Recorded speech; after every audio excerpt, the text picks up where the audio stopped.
المطلب الرابع وهو اتخاذ البطانة الصالحة وحفظ الأسرار.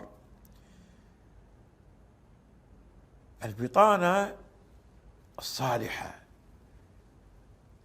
لذلك دائما النبي صلى الله عليه وسلم كان يتخذ بطانة صالحة صلى الله عليه وسلم. ومن أتى من بعد اتخذوا بطانة صالحة، ومن أتوا من بعد اتخذوا صالحة.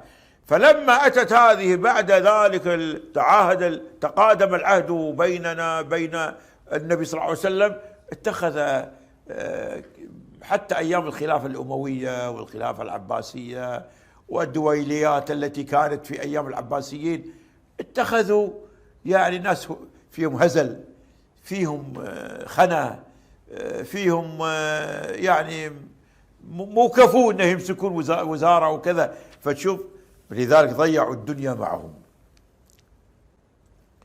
يقول: يا أيها الذين آمنوا لا تتخذوا بطانة من دونكم لا يألونكم خبالا ودوا ما عنتم قد بدت البغضاء من أفواههم وما تخفى صدورهم أكبر قد بينا لكم الآيات إن كنتم تعقلون. والبطانة وهو الرجل، يعني الرجل وخاصته من الذين يستبطون أمر هذا الدين،